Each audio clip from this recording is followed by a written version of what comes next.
Okay, Assalamualaikum and hi guys. So before this, you guys have learned about the independent works, right? So now, I will proceed to the next methods, which are the recitations and discussions, and what, why and how it works. So, what is recitation?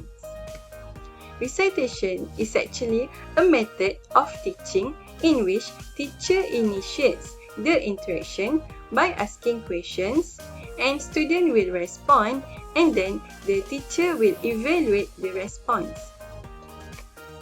So here are the characteristics of the recitations.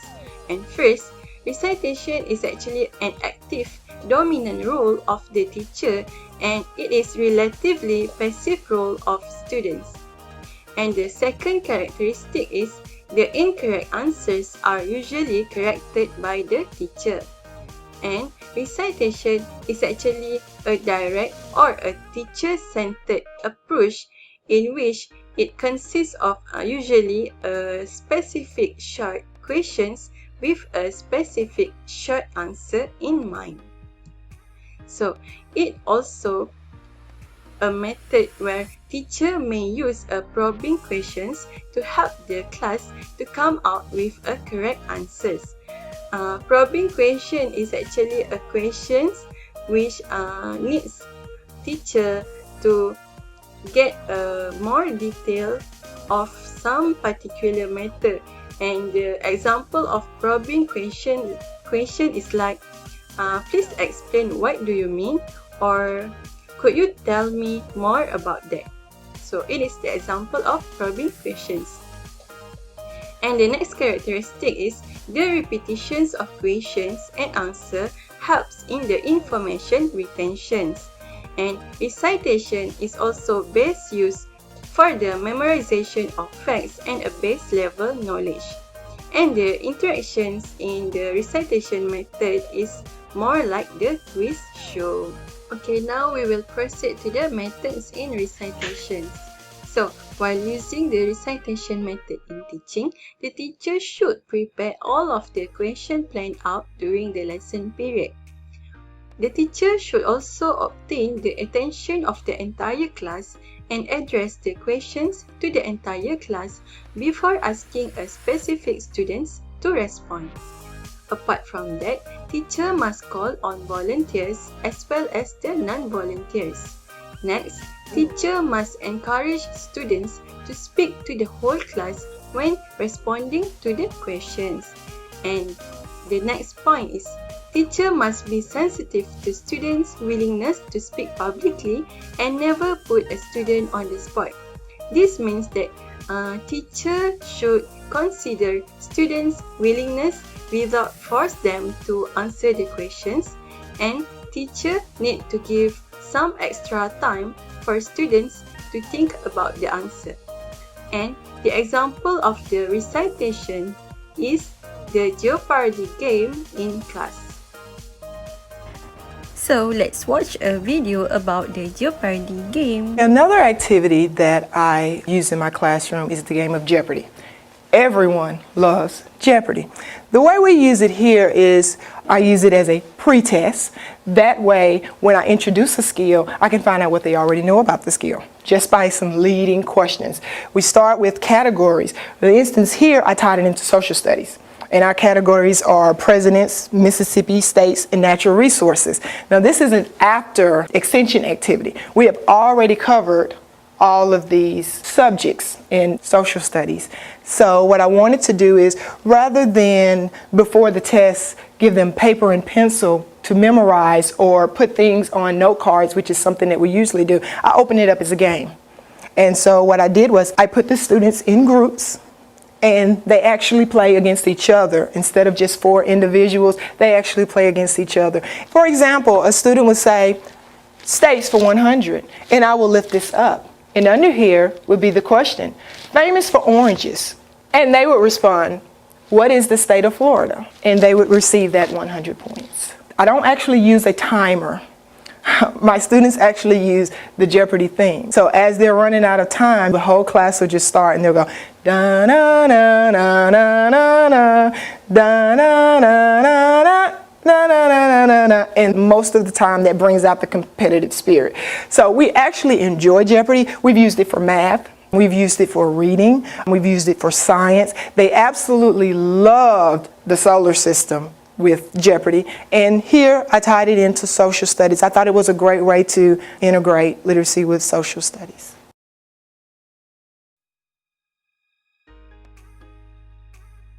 Okay, regarding the critics, there are 3 critics that can be obtained in these textbooks. And the first one is that it is said that the recitation methods provide a lack of interaction among students, and it often emphasizes the recall of factual information which demand just a little higher level of thinking. This is because in recitation, the student just need to give just a short specific answers such as true or false without discussing together about the details of the answers. And other than that, the critics also said that it contributes to a negative interdependence among students. Negative interdependence here means it exists when individuals or students perceive that they can obtain their goals or success if and only if the other individual or classmates fail to achieve their goals. It means that this recitation method can give unhealthy competition among the classmates. Okay, this slide is about the function of classroom recitation. So in this slide, there are 5 functions. The first function is that it allows students to do some critical thinking and to guide them to some fundamental understanding. And the second function is that it allows teacher to assess students' recollection of metaphors and help teacher to check students' background. Metaphors here means a figure of a speech in which a word or phrase is applied to an object or action to which it is not literally applicable. For example, of metaphor is raining cats and dogs, which means that a heavy rain. So the third function is to provide the chance to interact individually with students even in the midst of a whole group lesson. And the fourth function is it involves students in the presentation of materials. And the last one is it maintains a relatively high attention level among students. So, the next slide is about the advantages of recitation strategy. So, the first advantages of recitation is teacher get to know students' name and can observe how they handle themselves in class. Besides that, the recitation is a tool to build self-confidence in class, and students have chances to speak in class. So, we will proceed to what is discussion. So, discussion is actually a form of verbal interaction in which individuals work together to consider an issue or a question. So, these are the methods in discussion.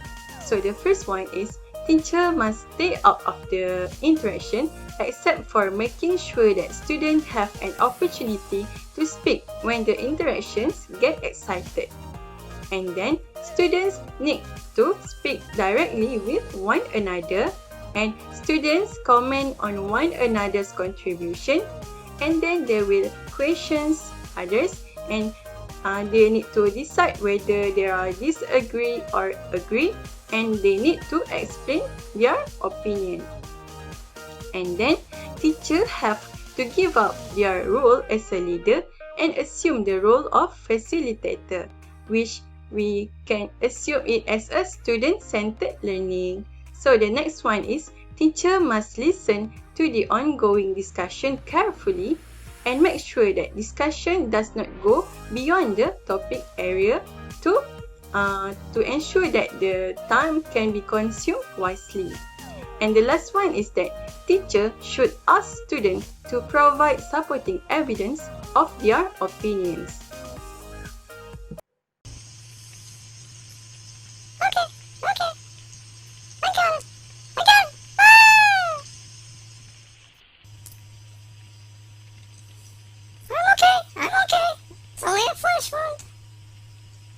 Discussion methods are a variety of forums for open-ended and collaborative exchange of ideas among a teacher and students or among students themselves for the purpose of furthering students' thinking skill, learning, problem solving, and also understanding. But there are also some limitations of discussion method. And the first limitation is that the discussion method is not appropriate for all topics, and it can be used only to students who have some basic knowledge in the topic, and some of the students may feel shy or reluctant to take part, while the others may try to dominate the class.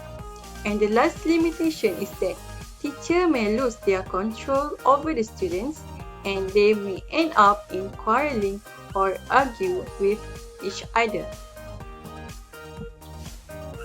Okay, we will move on to the next slide, which is the function of classroom discussions. So, there are 5 functions of classroom discussion, and the first one is it helps to stimulate a variety of response among students, and then it also helps to encourage students to consider different points of view, and also it helps to foster a problem solving to examine implications. Other than that, the function of classroom discussion also helps to relate materials to students' own personal experience, and it allows students to offer or share their understandings, relevant facts, suggestions, opinions, perspectives, and also experience. Okay, so let's move on to the last point of my part, which is the differences between recitation and also discussion. So, as we can see here, there are 6 dimensions that can help us to compare between the recitation and also the discussions. And the first dimension is about the predominant speaker. So, in recitations, the predominant speaker involves the teacher. Meanwhile, the discussions involve the students. And for the second dimension is the typical exchange, in which for the recitations, the teacher will ask the question first, and the student will answer, and then the teacher will evaluate the answer.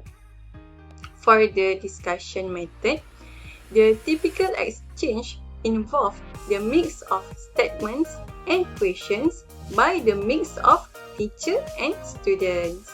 So, for the third dimension is regarding the pace of the method. So, in recitation, it is usually involve many brief and fast exchange, and for the discussion, it involves a fewer, longer, and a slower exchange.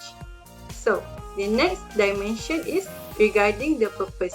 So, the main purpose of recitation is actually to check students' comprehensions. Meanwhile, the primary purpose of the discussion is actually to stimulate a variety of response from students, to encourage students to consider different point of view, to foster problem solving and critical thinking, and lastly, to examine the implications. So, regarding the next dimension, which is the answer for the recitation method is usually predetermined, right or wrong, and the same right answer for all students. So, for the discussion method, the dimensions for the answer is the discussion method usually have no predetermined right or wrong answer. It can have different answers for different students. And the last dimension is about the evaluations. So, for the evaluation in the recitation method, the recitation method is usually evaluated by right or wrong from the teacher's decision only. And for the discussion method, the evaluation involves the agree or disagree by the student and teacher. So that's all from me. I will proceed our presentation to the next presenter. Thank you.